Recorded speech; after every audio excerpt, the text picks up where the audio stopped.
नमस्कार। अरुणाचल समाचार में आपका स्वागत है। मैं हूं यारामता सिंह आंगू। आइए बुलेटिन में सबसे पहले देखते हैं मुख्य समाचार।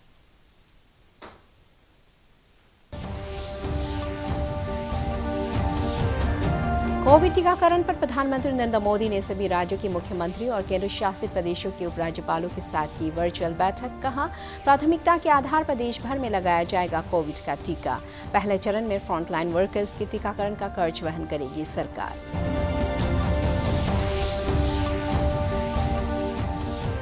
राष्ट्रीय युवा संसद समारोह 2021 का अंतिम सत्र आज संसद के केंद्र कक्ष में हुआ आयोजित। लोकसभा अध्यक्ष ओम बिरला और केंद्रीय युवा मामला मंत्री किरण रिजिजू ने कहा, युवाओं में देश की तकदीर बदलने की है क्षमता।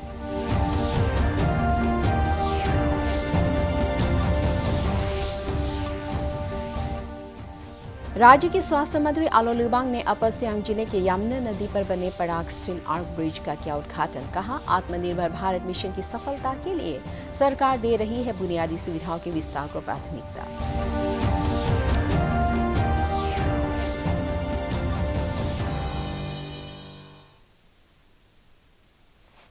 देश भर में आगामी 16 जनवरी से शुरू हो रहे कोविड टीकाकरण से पहले आज प्रधानमंत्री नरेंद्र मोदी ने सभी राज्यों के मुख्यमंत्रियों और केंद्र शासित प्रदेशों के उपराज्यपालों के साथ वर्चुअल बैठक की। बैठक में सभी राज्यों ने कोविड टीकाकरण अभियान की तैयारियों का ब्यौरा पेश किया। इस अवसर पर प्रधानमंत्री नरेंद्र मोदी ने कोविड टीकाकरण की प्राथमिकताओं की चर्चा करते हुए कहा कि सबसे पहले फ्रंटलाइन वर्कर्स को कोविड का टीका लगाया जाएगा और पहले चरण के टीकाकरण का पूरा खर्च सरकार वहन करेगी। पीएम मोदी ने कहा कि इसके बाद सफाई कर्मियों, पुलिस कर्मियों, सुरक्षा कर्मियों, सुरक्षा बल के जवानों को कोविड का टीका लगाया जाएगा। प्रधानमंत्री ने कहा कि दूसरे चरण में 50 वर्ष से अधिक उम्र के लोगों को कोविड की वैक्सीन लगाई जाएगी और इसके बाद अन्य गंभीर बीमारियों से जूझ रहे 50 वर्ष से कम उम्र के लोगों को भी कोविड वैक्सीन लगेगी। प्रधानमंत्री ने कहा कि कोविड ऐप पहले टीके के बाद डिजिटल वैक्सीनेशन सर्टिफिकेट देगा। श्री मोदी ने कहा कि वैक्सीन लगने के बाद असहज महसूस करने वाले लोगों के लिए सभी आवश्यक प्रबंध किए गए हैं। प्रधानमंत्री ने देशवासियों से कोविड प्रोटोकॉल का पालन करने और ढिलाई न बरतने की अपील की। जैसे यहां जिक्र हुआ, 16 जनवरी से हम दुनिया का सबसे बड़ा टीकाकरण अभियान शुरू कर रहे हैं। ये हम सभी के लिए गौरव की बात है कि जिन 2 वैक्सीन को इमरजेंसी यूज ऑथराइजेशन दिया गया है वो दोनों ही मेड इन इंडिया है। इतना ही नहीं, 4 और वैक्सीन प्रोग्रेस में है। और ये जो मैं करीब 60-70% काम पहले राउंड का होने के बाद बैठने की चर्चा इसलिए करता हूं कि उसके बाद और वैक्सीन भी आ जाएगी और जब और वैक्सीन आ जाएगी तो हमें फ्यूचर का प्लान करने में वो भी एक बहुत बड़ी सुविधा रहेगी। और इसलिए सेकंड पार्ट इसका जो है, जो हम 50 से ऊपर वालों के लिए जाने वाले हैं, तब तक शायद हमारे पास और भी कुछ वैक्सीन आने की संभावनाएं हैं। साथियों, आप सभी राज्यों के साथ सलाह मशवरा करके ही ये तय किया गया है कि टीकाकरण अभियान की शुरुआत में किसे प्राथमिकता दी जाएगी।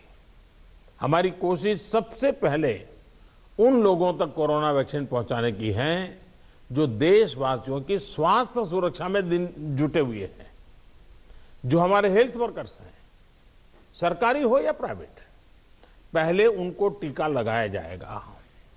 इसके साथ साथ हमारे जो सफाई कर्मचारी हैं, दूसरे फ्रंटलाइन वर्कर्स हैं, सैन्य बल है, पुलिस और केंद्रीय बल हैं, होमगार्ड है, डिजास्टर मैनेजमेंट वॉलेंटियर समेत तमाम सिविल डिफेंस के जवान हैं, कंटेनमेंट और सर्वेलेंस से जुड़े रेवेन्यू कर्मचारी हैं, ऐसे साथियों को भी पहले चरणों में टीका लगाया जा रहा है।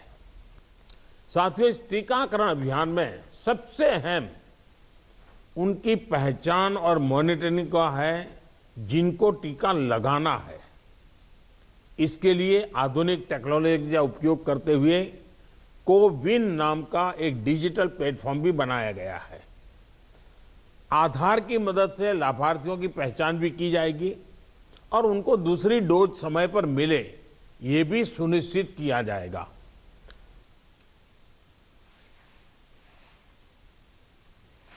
भारत में कोविड-19 महामारी से स्वस्थ होने की दर 96.43% हो गई है। अब तक देश में महामारी से स्वस्थ हो चुके लोगों की कुल संख्या 1,92,000 हो गई है।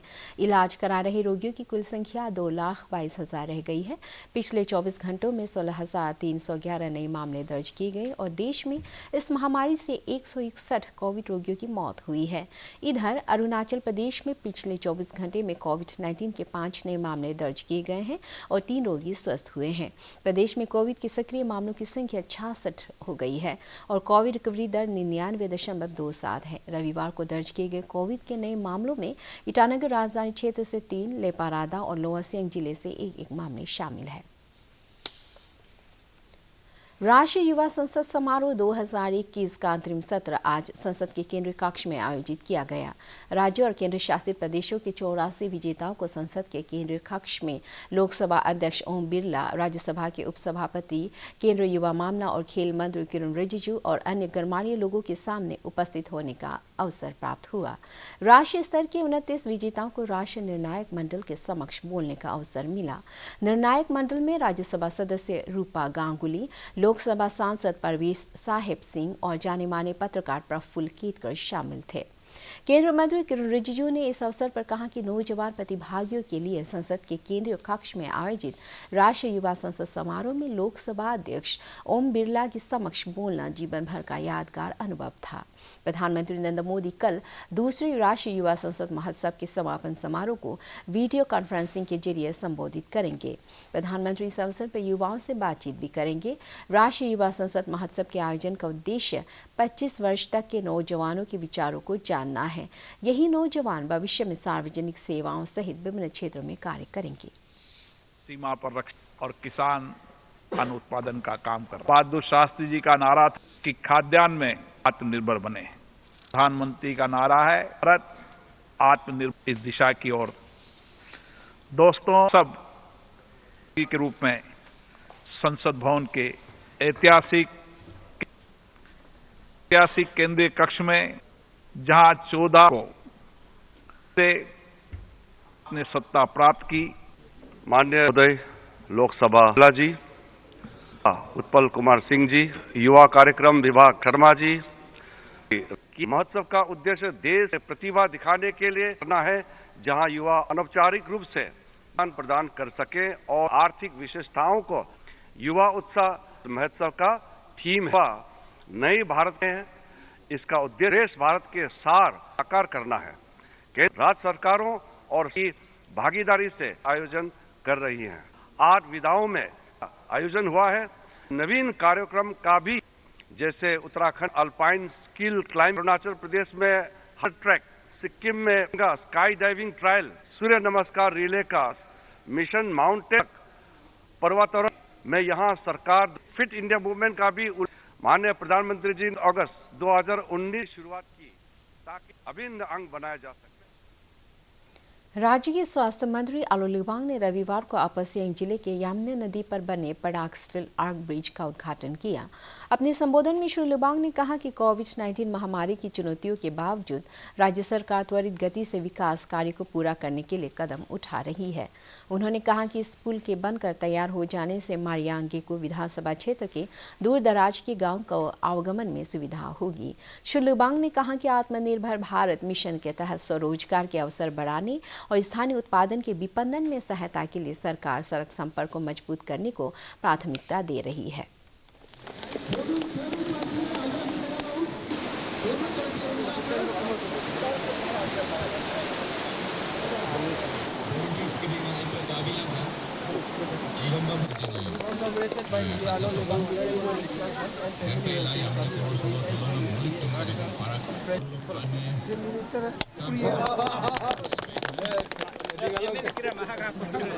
आज का जो प्राग ब्रिज का इनॉग्रेशन का जो लाइफ लाइन होगा, इसके कुमारियांग का जो कॉन्सेप्ट से इवन हमारा मिलेगा।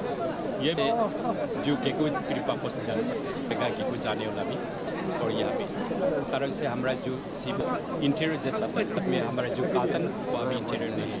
हमारा ये ब्रिज बनने के बाद में वर्ष का जो ब्लॉक खाएगा और का जो मेरा बात तो बहुत अच्छा है। चंद्रा में वो केरल में तो ये साल में तो कितना तो हम लोग आज ले आता गाड़ी एक तो यहाँ और ब्रिज को पार करना 2-2 गाड़ी रिजर्व करता था। ठीक हुआ है इस बार। फुटपाथ पर छोटी मोटी दुकानें लगाकर अपने परिवार का पालन पोषण करने वाले लोगों के लिए प्रधानमंत्री स्ट्रीट वेंडर स्वनिधि योजना से अपना व्यापार बनाने में मदद मिल रही है। कोरोना महामारी के दौरान लॉकडाउन से प्रभावित छोटे दुकानदारों को अपने व्यवसाय को पटरी पर लाने के लिए आसान शर्तों पर बैंकों द्वारा ऋण मुहैया कराया जा रहा है। इसी को लेकर आज पासीघाट में स्ट्रीट वेंडर्स के लिए लोन मेला शुरू हुआ।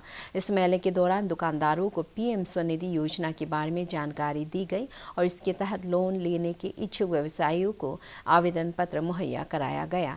राज्य के शहरी विकास विभाग के संयुक्त निदेशक एन लगो ने बताया कि इस महीने 3 दिवसीय मेले के दौरान चयनित लाभार्थियों को इस योजना के तहत 10,000 रुपये का ऋण दिया जाएगा, जिसमें सरकार की भी हिस्सेदारी होगी।